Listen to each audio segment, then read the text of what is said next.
A woman who survived being shot 10 times has a warning now for other women tonight. Her ex-boyfriend kidnapped her, shot her, then drove her through multiple counties. And now she hopes she can inspire women to leave abusive relationships. Channel 2's Audrey Washington is live at DeKalb County Police headquarters in Tucker tonight. And Audrey, this survivor told you the ordeal went on for hours.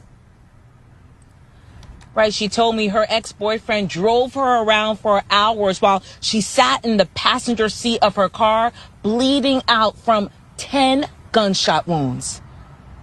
I'm sorry. Shimei Pitt did not think she would survive it. Right here, I have a bullet wound. She says on November 2nd, in a fit of rage, her ex-boyfriend Joshua Woodruff shot her 10 times. I see the inside of me on the outside. Pitt tells me she agreed to meet with her ex to talk. She says that conversation turned violent and there was a struggle inside of her car. He steps back, he steps forward, and he starts shooting me. My ears are ringing, but I come into realization that he's shooting at me. Pitt says Woodruff then drove her from Snapfinger Road in DeKalb County to Douglasville. At one point, she says she heard Woodruff make 2 phone calls. Basically asked him what to do with my body. I'm scared. I asked him, can I just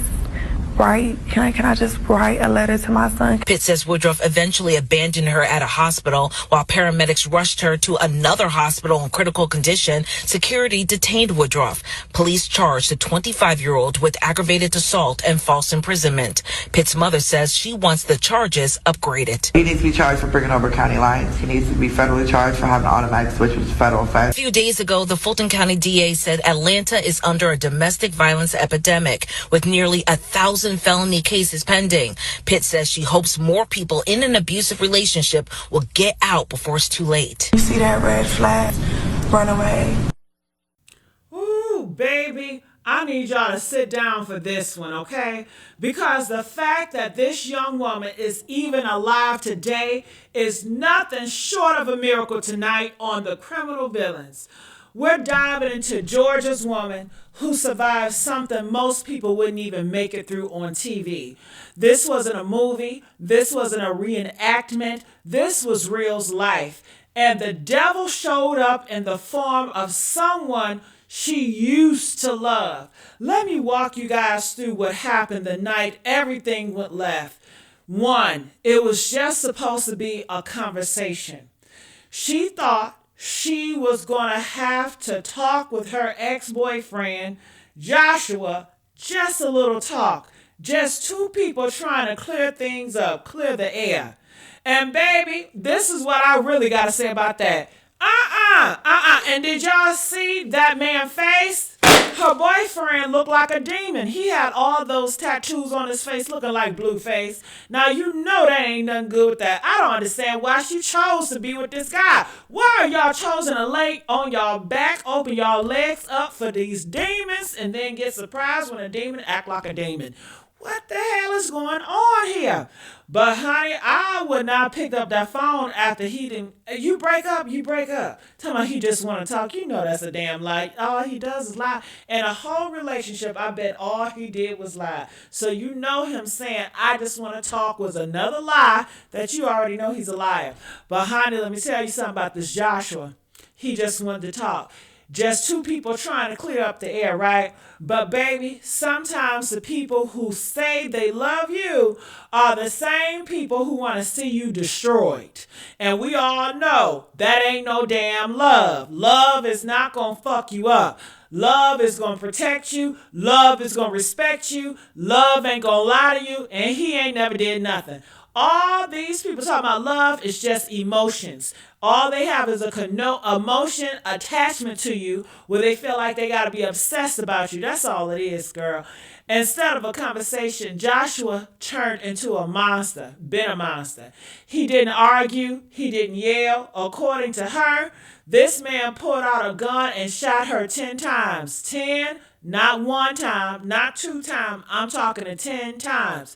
He wanted her gone, dead. He wanted her to be erased. And instead of calling 911, instead of getting help, instead of even pretending to goddamn care, he dragged her into his car, bleeding, begging, and still held captive, child.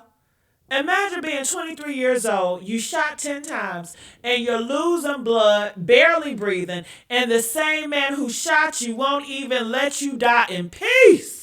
Woo! According to her testimony, Joshua drove around for hours, girl. Multiple counties, multiple roads, no destination, just driving. Woo! While she begged for help. She wasn't just fighting for her life, she was fighting for someone to see her.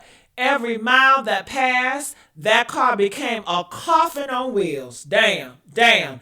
She didn't know if she was being taken to a hospital, a ditch, or a damn grave.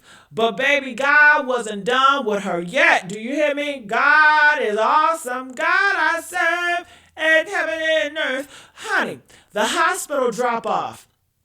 After hours of driving, while she was bleeding from the gunshot wounds, Joshua finally pulled up to the hospital in Douglasville, Georgia. But listen to this part because it tells you how cold this man really is. He didn't even walk her in. He didn't call for help. He didn't even pretend to care. He dropped her off like a damn trash, like she was motherfucking garbage on the sidewalk, and tried to dip. But guess what, y'all? Security was watching. Security held him until police arrived. And baby, that's when the whole truth started to spill out. Joshua arrested and charges. When police got there, they took him into the scene with the blood, the wounds, the traumas, and the surveillance footage, y'all. Ooh, oh, honey, Joshua was arrested on the spot. Thank God, arrest that demon. And now faces charges including aggravated assault, false imprisonment, and more charges that are still developing. And let me tell y'all something why this is big. Aggravated assault means they know he intended to kill her. False imprisonment means they know he held her captives on purpose. Listen, they're not treating this like a damn accident. They're treating it like the execution attempt it really was. This woman is speaking out, and now this is the part that made me stood up and breathe. Instead of hiding, instead of going silent, instead of disappearing, that girl came forward, y'all. She put a face on the story. She put a voice to the trauma, and she's using her survival to help other women. She told reporters exactly what happened. Do you know how much courage that takes, huh? To tell the fucking world what happened to you? This is what he did to me. This is what I survived. This is why other women need to pay attention. This young woman walked through hell and came back to warn somebody else. And honey, let's talk about the bigger story, the abuse, the control, the obsession. Let's talk about these patterns because stories like this don't happen overnight, y'all. Controlling men don't just wake up and shoot someone out of nowhere. They were red flags. We're talking about isolation, threats, manipulation. Let's talk. We can work this out. That's what they say, right? Let's just talk. I just want to see you. Child, that I just want to talk line is one of the biggest setups in abuse cases. Women always know when something feels off. But they want closure. They want peace. They want understanding. That's exactly how these men get close enough to harm their ass. Joshua didn't want to talk, honey. He wanted control. And when he loses it, he tried to eliminate the woman who stopped letting him run her life. Honey, could we talk about the miracle of still being alive? Hallelujah! Let's call it what it is. A 23-year-old woman shot 10 times, no medical care, dragged around for hours, losing blood, abandoned at the damn hospital, and she motherfucking lived. That's not motherfucking luck. That's not chance. That's purpose. You hear what I'm saying? That is purpose. Somebody is watching over that girl. Somebody kept her breathing, y'all. Somebody said, no, not today, motherfucker. And now she's using her voice and she's building awareness. She's helping other women leave situations before they turn deadly. And her survival is literally warning sent to somebody out there listening. And what happens next? Joshua is still sitting in the police custody. More charges may come. This case is still active, y'all. And when trial begins, everything is going to unfold publicly. We're going to find out what led to the shooting, why he drove her around, whether this was premeditated, what his history was, whether she had tried to leave before, and whether there were signs.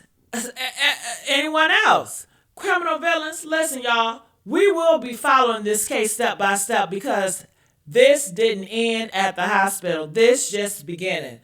Honey, that girl survived something most people would never. Okay? Not because she was lucky, but because she was meant to tell this story. And to anyone woman watching out here in these streets tonight, if somebody is showing you anger, obsession, control, jealousy, or manipulation, believe them the first time. Because homegirl, honey, shouldn't have ended with 10 bullets to realize her worth. Listen, this is Criminal Villains, real stories, real danger, real survival. Let me know if y'all want me to follow up on this story, okay? Stay safe, stay aware, and stay alive.